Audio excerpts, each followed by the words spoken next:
Irmãos, graça e paz. Quero convidar você a abrir sua Bíblia lá em João capítulo 10. Evangelho de Jesus Cristo, segundo escreveu João, capítulo 10. Nós estamos, pela manhã, a equipe pastoral está expondo as declarações de Jesus, em que ele apresenta não só a sua divindade, dizendo eu sou, mas também com alguns predicados apontando para a sua obra. E hoje, especificamente, nós estaremos falando sobre a declaração de Jesus, eu sou a porta das ovelhas.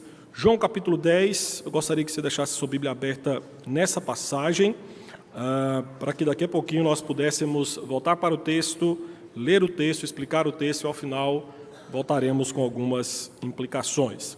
Mas antes disso, eu gostaria que você imaginasse em um cego de nascença, que todos nós, às vezes, pudesse congregar conosco, nós o conhecêssemos e, de repente, esse cego de nascença passasse a enxergar. Qual seria a nossa reação? Com certeza ficaríamos espantados, chocados, lhe encheríamos de perguntas sobre o que aconteceu, mas, ao mesmo tempo, é fato que todos nós seríamos tomados de uma grande alegria por ver tal milagre acontecendo. Meus irmãos, em João capítulo 9, que é o capítulo que serve de contexto para João capítulo 10, nós temos Jesus justamente fazendo isso, dando visão a um cego de nascença. Entretanto, o capítulo 9 vai nos mostrar que a reação dos líderes judeus na sinagoga não foi de alegria. Esse homem que outrora foi cego, o capítulo 9 vai nos mostrar que ele é maltratado pelas autoridades religiosas e, de certa forma, é expulso da sinagoga. Por isso que, na sequência do diálogo com esses líderes religiosos, os fariseus e saduceus, Jesus descreve aqui no capítulo 10 que muitos ladrões e assaltantes destroem as ovelhas, enquanto que Jesus, como o bom pastor, guia suas ovelhas para dentro do seu rebanho. Entretanto, nesses primeiros 10 versículos aqui do capítulo 10, que é onde nós iremos focar nesta manhã, nós temos aqui duas imagens que chamam a atenção. Versículo 1 até versículo 5, nós vamos ver que aqui a perspectiva de Jesus como um pastor, como bom pastor, algo que será explorado no próximo domingo. E aí, no meio dessa descrição de Jesus como o bom pastor, nós temos a terceira afirmação de Jesus em que ele diz, eu sou a porta das ovelhas. Do versículo 1 até o versículo 5, nós temos aqui a descrição que é como se tivesse um grande aprisco. Dentro desse aprisco existem vários rebanhos, existe um porteiro, e que quando o pastor chega na porta e chama suas ovelhas, essas ovelhas reconhecem e vão até o seu pastor. Só que nos versículos 7 a 10, a figura muda. Jesus se apresenta agora como o pastor que se faz de porta.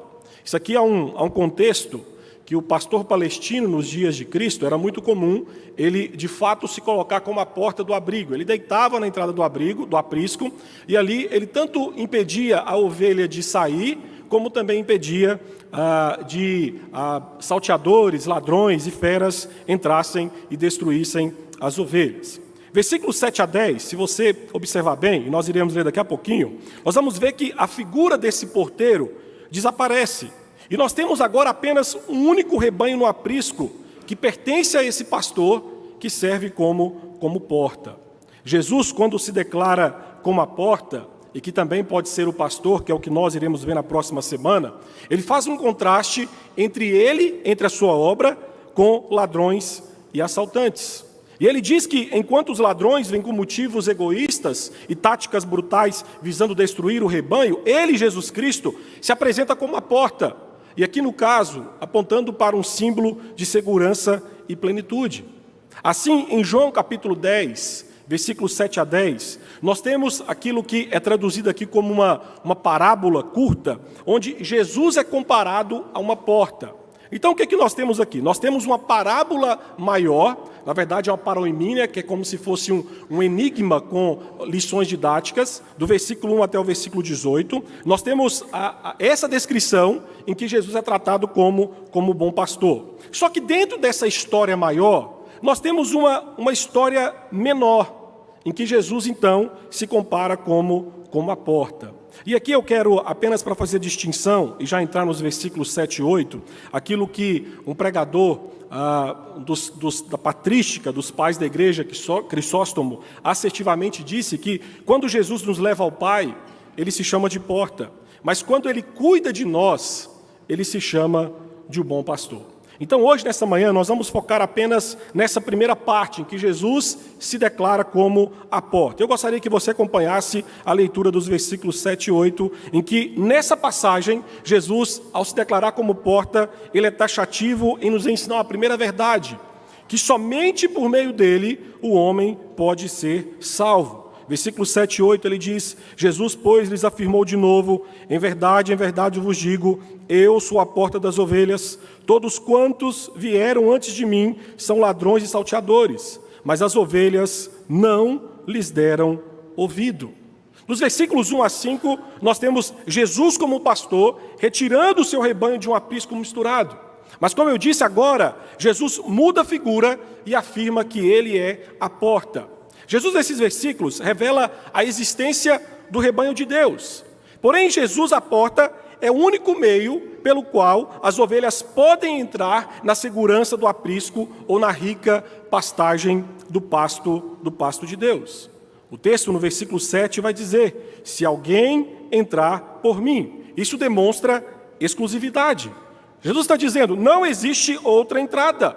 A fé em Cristo como Filho de Deus é a única porta de entrada. Há somente um meio de ser salvo e receber a vida eterna. Somente por meio dele é que a pessoa chega verdadeiramente a fazer parte do povo de Deus. Mas perceba que nas palavras de Jesus, ele é taxativo com isso, que ele diz: quem entrar por mim será salvo. Ou seja, quem entrar por essa porta, e essa ideia de salvo é a ideia de seguro, de estar literalmente protegido. Mas perceba que Jesus está dizendo que ele próprio, ou seja, o próprio Jesus, em seu corpo, é a pessoa. Ou seja, nós temos de entrar no próprio Jesus, nós temos de viver em Jesus, nós temos que comer e beber dele, para realmente chegar, através dele como porta, a desfrutar da vida eterna. Somente por meio de Cristo os homens são salvos, os homens são libertos da culpa, os homens são libertos da miséria, os homens são libertos do castigo eterno. Ninguém tem o seu relacionamento restaurado com Deus se não for por meio daquele que se faz de porta, que é Jesus Cristo. Ninguém consegue fazer parte do povo de Deus a partir de si próprio. Ninguém consegue fazer parte do povo de Deus pulando um muro ou dando jeitinhos. Apenas por meio da porta que é descrita como Jesus Cristo. Mas atente ainda para o versículo de número 8, que enquanto Jesus como a porta salva e cuida de suas ovelhas, ele diz que aqueles que vieram antes dele só fazem o mal para as suas ovelhas. Essa expressão que Jesus usa no versículo 8, aqueles que vieram antes de mim, meus irmãos, aqui há uma clara referência aos fariseus e saduceus, os líderes religiosos daqueles dias. Jesus aqui, pegando o contexto de João 9, lembra do cego que havia sido restaurado a sua visão, e que mesmo assim, diz João 9:34, que havia sido expulso da sinagoga pelos líderes judeus. O Senhor aqui mostra que aqueles líderes não se importavam com aquele homem, antes o maltrataram e o rejeitaram. Por isso que Jesus aqui é enfático em dizer, são ladrões e salteadores. Ou seja, eles não tinham desaparecidos, eles estavam presentes, eles estavam naquele diálogo com Cristo. E Cristo está dizendo que esses líderes religiosos não pensavam no bem-estar do povo. Eles, mediante intimidações, ameaças ou violência, obtinham honra para si. Os evangelhos mostram que os líderes religiosos que estavam ali em confronto com Jesus estavam interessados apenas em garantir os seus próprios interesses. Eles eram gananciosos, eles se aproveitavam dos necessitados, eles exigiam respeito e obediência, e para isso dominavam, julgavam e condenavam a todos. Por isso que no final do versículo 8 o Senhor afirma que as ovelhas não lhes deram ouvido, ou seja, nunca, por meio da religiosidade legalista desses líderes que estavam ali em confronto com Jesus, os mortos ouviram a voz de Deus e alcançaram a vida.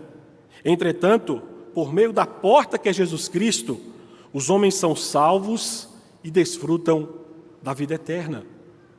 E o texto segue, e leiamos versículos 9 e 10, em que Jesus revela uma segunda verdade a respeito da sua obra.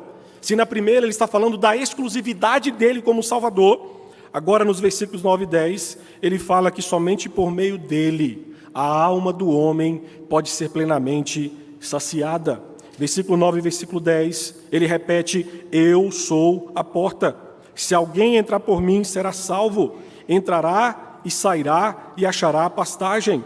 O ladrão vem somente para roubar, matar e destruir. Eu vim para que tenham vida e a tenham em abundância.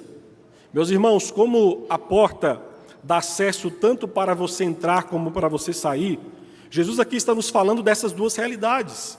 Se nos primeiros, no versículo 7 e 8, ele diz que ele dá acesso às suas ovelhas ao aprisco de Deus, aqui nos versículos 9 e 10, ele fala que ele também dá acesso às ovelhas às pastagens que estão fora do aprisco. Em sentido figurado, essa expressão sairá e encontrará pastagem aponta para a provisão. Sair por ele é ser conduzido para pastos verdejantes, como nós lemos hoje na liturgia, no Salmo 23. Então entenda que Jesus não é apenas a porta para a salvação, para o início da nossa caminhada cristã, mas ele continua sendo a porta permanentemente na vida dos salvos. É fato que durante a nossa vida cristã, nós precisamos manter a nossa vida espiritual alimentada. Entretanto, na vida cristã, não existe pastagem, não existe alimento que possa ser encontrado e usufruído por nós de forma independente.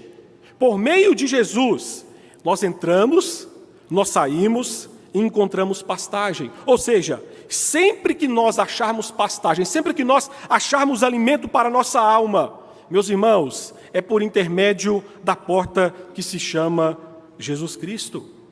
Todavia, novamente agora no versículo 10, Jesus diz que aqueles líderes religiosos não estavam dispostos a satisfazer as almas das ovelhas, mas como ladrões, eles vinham para roubar, matar e destruir. E aqui é interessante porque o tempo verbal que Jesus usa aqui, o ladrão vem, é um tempo presente, que literalmente é Jesus dizendo, olha, eles vêm e eles continuam voltando. Jesus indica aqui que constantemente esses homens maus iam até o aprisco do Senhor tentar corromper as ovelhas do Senhor. Em contraste com isso, o Senhor diz que aquele que veio do céu, Jesus Cristo, é a porta por meio da qual suas ovelhas recebem a vida. Jesus mostra que a sua obra é em favor de vidas. Meus irmãos, como nós cantamos hoje Isaías 53, ele não busca nada para si próprio, mas traz para os outros vida e vida em abundância.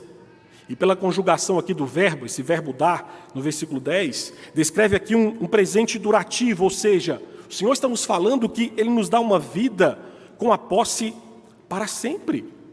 Só que a descrição dessa posse para sempre é que essa vida permanente é em abundância. Em sentido figurado, vida em abundância sugere, dentro do contexto aqui de pastor e ovelhas, sugere ovelhas gordas, saciadas, vigorosas, ovelhas sem qualquer temor dos perigos que existem fora do aprisco. Então, vida em abundância é a imagem para todas as bênçãos que acompanham a verdadeira vida espiritual em Cristo Jesus. Então, logo, os discípulos de Jesus desfrutam de uma vida de qualidade dificilmente imaginada. E atente, que o Senhor está dizendo que não existe possibilidade do homem ter a sua alma saciada fora da porta que é Cristo. Jesus é o mediador da vida eterna, bem como de todas as bênçãos abundantes decorrentes dessa realidade maravilhosa. Ao passar pela porta, nós recebemos vida e somos salvos. É o que o Senhor diz nos versículos 7 e 8. Mas também por meio dessa porta que é Jesus, nós desfrutamos da vida abundante nos pastos verdejantes do Senhor. Ou seja, Jesus não apenas deu vida por nós, mas também dá sua vida para cada um de nós, a cada dia da nossa caminhada. E dentro dessa realidade, meus irmãos, eu quero, a partir desse texto, trazer duas implicações para nós como Igreja do Senhor. A primeira, João capítulo 10, versículos 7 a 10, nos ajuda a não perder de vista que o Evangelho é exclusivista. É exclusivista no que diz respeito à salvação dos homens dos seus pecados. Jesus é enfático. Somente eu, sou a porta das ovelhas. Isso quer dizer aquilo que ele já repetiu em outras partes, em outros evangelhos, que ele é o único meio, por meio de quem os homens podem obter acesso genuíno a Deus. Meu querido, entenda nessa manhã, não existe outra entrada na qual você deve passar para receber a vida eterna. Eu sou a porta, não é muito diferente, por exemplo, do que ele disse em João capítulo 14, versículo 6. Eu sou o caminho, a verdade e a vida.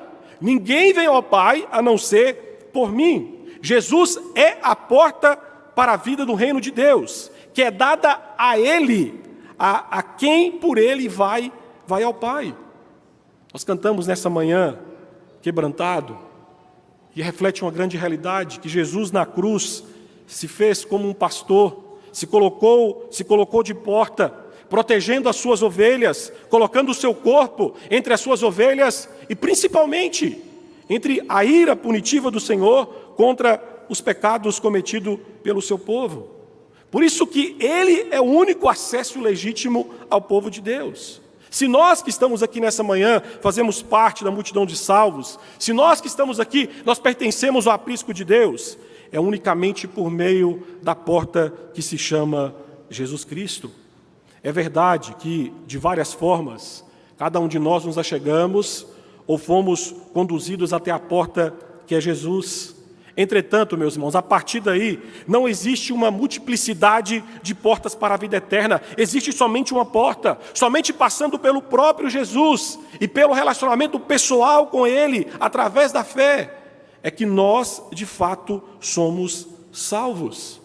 Essa verdade bíblica, o exclusivismo de Cristo na salvação, nos últimos anos, meus irmãos, infelizmente, vem sendo ignorado por uma boa parcela de igrejas evangélicas. Você fala, pastor, por que você está falando sobre isso essa manhã? Porque, infelizmente, os adversários do exclusivismo de Cristo na salvação, principalmente conduzidos por uma teologia progressista, estão aumentando. Ronald Nash, por exemplo, em um dos seus livros, falando sobre a questão se Cristo é suficiente para a salvação do homem, ele disse que, antigamente, os cristãos se identificavam pela crença absoluta em Jesus Cristo como o único e suficiente Salvador do mundo. Mas a unidade dos cristãos professos desapareceu. Hoje, muitos que se dizem cristãos escolhem entre três respostas fundamentalmente diferentes à pergunta: Jesus é o único Salvador? E as respostas podem ser declaradas sucintamente de três formas. Há um grupo que diz: não, Jesus não é o único meio de ser salvo.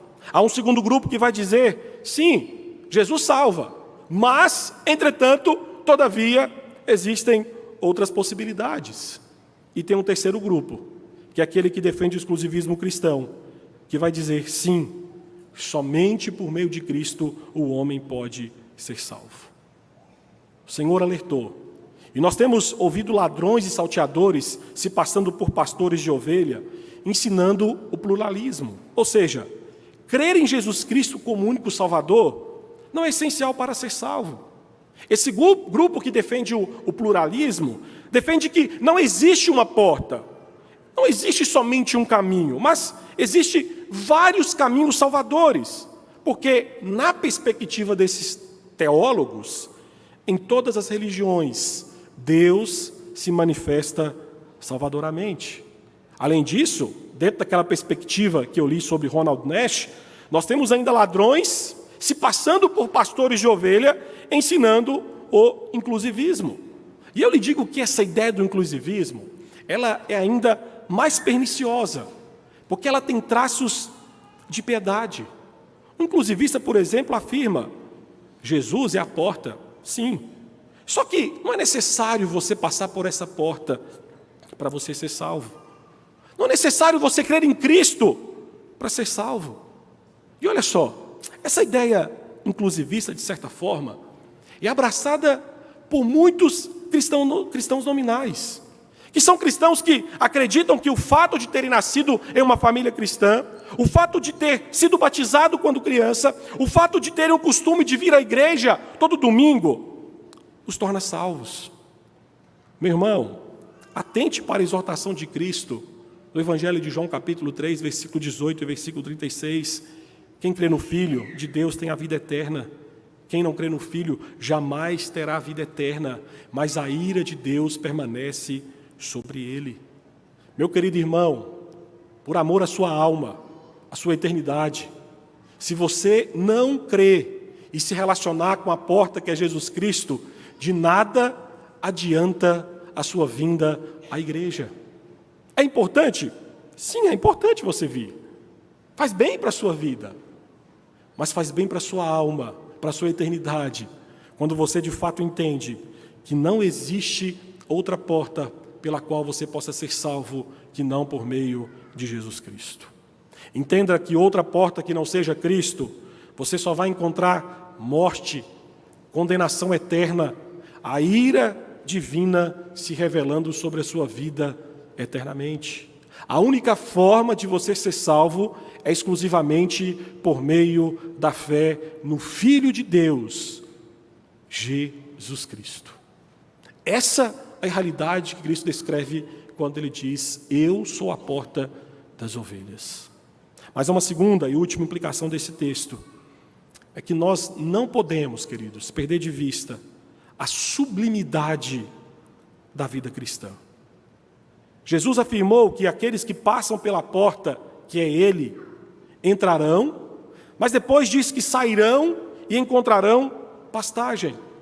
Essa pastagem, segundo Ele, é dar às suas ovelhas vida, e vida em abundância. Então Jesus garante nesse texto que as suas ovelhas, que os seus discípulos, que o seu povo, terão as suas almas plenamente satisfeitas. E de fato, meus irmãos, Jesus nos dá vida real e significativa. A vida que Cristo nos concede não é uma vida precária, não é uma vida mediana, mas é uma vida em abundância. Entretanto, a pergunta que temos que fazer é: o que significa essa vida abundante? Muitos pensam de forma errada que o Evangelho de Cristo existe para lhes proporcionar uma vida abundante de bens materiais. Meu querido, na verdade, essa ideia é uma ofensa ao Evangelho de Cristo, porque rebaixa o Evangelho de Cristo a uma pobreza extrema, porque o dinheiro pode comprar muitas coisas, mas o dinheiro não consegue comprar a satisfação da alma. Na realidade, esse evangelho pautado pela prosperidade material apenas alimenta ainda mais a satisfação da alma, porque o dinheiro, como uma sanguessuga, quando presa ao coração do homem, ela sempre grita: eu quero mais. Logo, não pode existir vida plenamente saciada à parte de Cristo. O Senhor é taxativo quando Ele diz: eu sou a porta para que você possa encontrar pastagem. Ele está dizendo que não existe a possibilidade de um outro estilo de vida trazer satisfação para a alma, porque esse estilo de vida não se desenvolverá por meio de Cristo e em Cristo Jesus. Em Cristo, e por causa dele, os demais estilos de vida não são em abundância, ou seja, pode até ser bom, mas estão em muitos degraus abaixo do que de fato é viver a vida cristã. É interessante que, vez ou outra, eu escuto pessoas dizendo: nossa, essa vida cristã é muito chata, essa vida com Cristo, que vida sem graça, que vida sem sentido, que vida sem razão. Sabe quem diz isso? É a moça que, para tentar alegrar o seu coração, se entrega amorosamente a todos os homens, não passando de um objeto sexual. Sabe quem diz que a vida cristã é chata? É o homem que busca sentido para a vida, se embriagando de tal forma a ser levado para o hospital porque entrou em coma alcoólico. Sabe quem disse que a vida cristã é chata? É o jovem que, em busca de um mundo utópico, abraça uma ideologia política, revoltando-se contra tudo e contra todos. Meu querido irmão, entenda uma coisa de uma vez por todas. Antes de Cristo, nós vivíamos a chatice de um mundo em que não há nada de novo debaixo do sol. Mas por meio de Cristo, nós experimentamos novidade de vida. Na realidade, ao entrar pela porta que é Jesus, é a única forma de viver nesse mundo caído, tendo a nossa alma completamente satisfeita. Por meio de Cristo, como nós cantamos no hino 110 do nosso inário, a nossa vida fica infinitamente rica. Por meio dele, as centelhas de morte em nossa existência vão sendo dissipadas. Samuel Rutherford, em uma das suas belíssimas colocações, disse algo sobre isso extraordinário. Ele disse, olha, coloque a beleza de 10 mil, de milhares de mundos de paraíso, como o Jardim do Éden, em uma só coisa. Coloque todas as árvores, todas as flores, todos os cheiros, todas as cores, todos os gostos, todas as alegrias, todas as doçuras, todos os amores, em uma só coisa. Ele dizia, pegue tudo isso, misture. E o resultado, ele disse, que coisa bela e excelente seria. Entretanto, ainda assim, seria menos do que aquele mais caro e mais belo amado, Jesus Cristo. Meu querido irmão, qualquer estilo de vida belo nesse mundo empalidece em comparação a Cristo e a vida que Ele proporciona àqueles que se relacionam com Ele por meio da fé. Somente quando passamos pela porta que é Cristo, é que nós desfrutamos de um estilo de vida que, como diz o salmista, há plenitude de alegria e delícias perpetuamente. Que essa seja uma verdade grudada em nossos corações, meus queridos. Quão bom e maravilhoso é servir e seguir a Jesus Cristo.